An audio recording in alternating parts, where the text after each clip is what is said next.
انہوں نے کہا ایسی کوئی میٹنگ نہیں ہوئی. یہ پاسبل ہے کہ دل خیل جو ریزورٹ تھا جہاں پہ سارک ملتے ہیں، فارملی ملتے ہیں، ان کو ایک ہمارے وزیر اعظم کو اور مودی صاحب کو ایک موقع دے دیا گیا ہو کہ آپ ذرا الگ ہو کے کھڑے ہو کے بیٹھ جائیے اور وہاں پہ گھنٹہ آپ بات کر لیجیے. یہ ممکن ہے اور شاید یہی ہوا ہے جس کو برکھا دت نے بڑا بڑھا چڑھا کے پیش کیا کہ سجن جندال کے کمرہ بک کروایا اور اس کے ہو. یہ میں اس تھیوری کو کم از کم نہیں مانتا. بحیثیت آپ اس وقت کدھر تھے؟ میں تو انڈیا میں ہی تھا، انڈیا میں موجود تھے. اور آپ کو کیا ایسی کوئی اطلاع ہے کہ جس وقت یہ سربراہ اجلاس ہو رہا تھا اس وقت سجن جندل بھی گئے ہوں؟ سجن جندل ایکٹیو تو تھے، اس میں کوئی شک نہیں ہے. وہ اس وقت بھی کوشش کر رہے تھے کہ ایک آن دا مارجنس کوئی میٹنگ ہو جائے. لیکن اگر آپ آپٹکس دیکھیے نا اس سارے سمٹ کی تو لگتا نہیں ہے کوئی میٹنگ ہوئی ہے. اگر میٹنگ ہوئی بھی ہے تو میں سمجھتا ہوں کہ کوئی ایکسکلوسیولی ہوٹل میں نہیں ہوئی. وہ دل خیل ریزورٹ جو نیپال کا تھا وہیں پہ ہوئی ہے. باقی جو ممبر کنٹریز تھے انہوں نے ایک موقع دے دیا ہوگا ان دونوں وزیر اعظم کو کہ آپ تھوڑا سا الگ ہو کے بیٹھ جائیے اور بات چیت کر لیجیے. اس حد تک ممکن ہے، میں مانتا ہوں. جب 2015 میں جس وقت یہ کتاب لکھی برکھا دت نے، یہ انفارمیشن اس طریقے سے سامنے آئی، آپ کو لگتا ہے کہ اس وقت کیونکہ اوفا والا معاملہ ہو چکا تھا اور معاملات 2014 اگر وہ میٹنگ ہوئی تصور کر لیا جائے یا نہیں بھی ہوئی لیکن دونوں موجود تھے، اس کے بعد جس حد تک بڑھ چکے تھے، ڈو یو تھنک کہ برکھا دت کو اس انداز میں آپ انداز کوٹ کر رہے ہیں کہ ہو سکتا ہے کہ ایسے پل اسائیڈ ہو؟ مجھے لگتا ہے کہ ہے اس قسم کی کچھ چیز ہوئی ہوگی یقیناً. اس کے بعد ہی چونکہ پھر اگر آپ دیکھیں، لیکن اگر برکھا دت کو فیڈ کیا گیا یا ان کو بتایا گیا تو what could be the objective؟ بڑے دیکھیں اس میں ہوتے ہیں کہ سجن Jindal would like to take some credit کہ جی دیکھیں میں نے دوبارہ دونوں کو ملا دیا اپنے کمرے میں، دونوں آ گئے. یہ چیزیں ہوتی ہیں، اپنے پرسنل ایگنٹائزمنٹ کے لیے بھی لوگ چیزیں کرتے ہیں. میں اس کو ڈینائی نہیں کرتا کیونکہ میرے پاس کوئی شواہد نہیں ہے کہ میں بالکل کہوں کہ نہیں ہو سکی. لیکن جو سرکمسٹانشل ایویڈنس ہے وہ یہ سجیسٹ کرتا ہے کہ اگر ملاقات ہوئی بھی ہے تو کسی ہوٹل میں کم از کم نہیں ہوئی، کسی خاص کمرے میں لے جا کر نہیں ہوئی. اگر ہوئی ہوگی تو وہیں پہ ہوئی ہوگی جہاں پہ باقی 6 سربراہان حکومت یا مملکت موجود تھے، جن میں 2 ہمارے 8 ہو گئے. تو ان دونوں کو الگ ایک موقع دے دیا گیا ہوگا جو پاسبل ہے، وہ میں ڈینائی نہیں کر سکتا. لیکن جو مجھے لگتا ہے یہی ہے کہ وہیں میٹنگ ہوئی ہوگی، وہیں ڈسکشن ہوئی ہوگی. اور اس کے بعد پھر ہم نے دیکھا بھی کہ جو بعد میں پیرس کلائمیٹ کا معاملہ ہوا، ادھر بھی ایک 2-2.5 سیکنڈ کی ملاقات ہوئی پیرس میں بھی. اور وہ زیادہ تر یہی تھا کہ مودی صاحب باتیں کر رہے تھے، ہمارے وزیر اعظم سن رہے تھے. اور اس کے بعد پھر ہارٹ آف ایشیا کانفرنس بھی ہوئی اسلام آباد میں. تو اس سے ایک فلو تو بنتا ہے آگے آ کر. اوفا کے 2015 کی بات کر رہا ہوں، یہ تو 2014 نومبر کی بات ہے.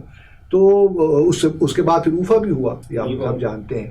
لیکن میں ابھی بھی میرا کنکلوژن یہی ہے کہ ملاقات یقینی طور پہ ہوئی ہوگی، لیکن وہ ملاقات کسی ہوٹل میں نہیں، اسی ریزورٹ میں ہوئی ہوگی جہاں پہ باقی بھی ممبران موجود تھے. اچھا، سجن جندل کے حوالے سے میں ایک علیحدہ سے آپ کے ساتھ نشست رکھوں گا کیونکہ میں یہ سمجھنا چاہتا ہوں اور لوگوں کو بھی یہ سمجھنے کی ضرورت ہے کہ کیسے ایک شخص جو کہ نہ سفارتکار ہے، نہ سیاستدان ہے، نہ اس کے پاس کوئی سرکاری عہدہ ہے، نہ اس کی آفیشلی کوئی اپوائنٹمنٹ یا اناؤنسمنٹ ہوئی ہے، اور وہ شخص پاکستان کے دلی میں تعینات ہائی کمشنر سے زیادہ اہمیت اختیار کر جاتا ہے. وہ برج بن جاتا ہے 2 ممالک کے وزرائے اعظم کے درمیان.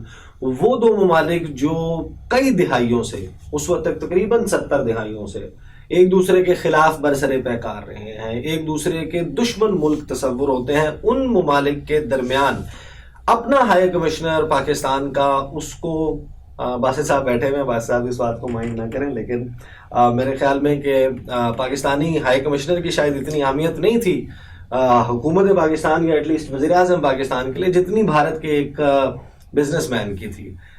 باسط صاحب آپ نے یہ تو فیکچوئل اس کے اوپر میں علیحدہ سے کروں گا، لیکن مجھے صرف یہ سجن جندل کے حوالے سے کہ سجن جندل جو ہے وہ سورس ہو سکتا ہے برکھا دت کو، اس نے یہ چیز پاسبل ہے. بعض اوقات دیکھیے اس قسم کی سٹوریز فیڈ بھی کی جاتی ہیں ٹو مس لیڈ، اور بہت سی چیزیں ہوتی ہیں جو کار فرما ہوتی ہیں.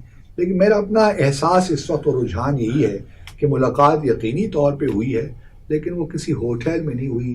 سجن جندل کی پریزنس میں نہیں ہوئی، وہ ہوئی ہے تو کہ اسی ریزورٹ میں ہوئی ہے جہاں باقی 7 ممبر کنٹریز ہی موجود تھے۔ بہرحال، اور یہ بھی آپ کو لگتا ہے کہ سجن جندل جو ہے وہ دراصل ایک پل تھے، ایک سجن جندل کی تو کہانی میں نے ایسے کہا نا بعد میں وہ تو ہم نے علیحدہ سے کرنی ہے، لیکن ہم یہاں پہ یہ تو بات کر لینا کہ پاکستانی ہائی کمشنر جو سجن جندل، دیکھیے نا سجن جندل کی کہانی میں کیا سناؤں آپ کو کہ میں جب وہاں پہنچتا ہوں تو 18 اپریل کو وہ مجھے بلاتے ہیں لنچ پہ 2000۔ یہ کہانی تو ایسے نہیں ہوگی، یہ اس ویڈیو کا میں اس کا حصہ نہیں بنا سکتا۔ اس کے اوپر ظاہر ہے کہ ہم نے اس ملاقات کا تذکرہ کیا جس ملاقات کے حوالے سے کوئی آفیشیل کنفرمیشن موجود نہیں ہے، دعویٰ موجود ہے برکھا دت صاحبہ کا، بھارت کی صحافی ہیں اور پاکستان کے اس وقت کے ہائی کمشنر جو ہیں ان کی تمام کوارٹرز میں بات ہونے کے بعد ایٹ لیسٹ پاکستانی اینڈ پر وہ یہ سمجھتے ہیں کہ علیحدہ سے اس طرح کی سیکرٹ میٹنگ جو ہے وہ ممکن نہیں ہے کہ اس کا علم نہ ہو نیپال کی حکومت کو، ان کے پروٹوکول کے، ان کے سیکیورٹی پہ اہلکار تعینات جو اہلکار ہیں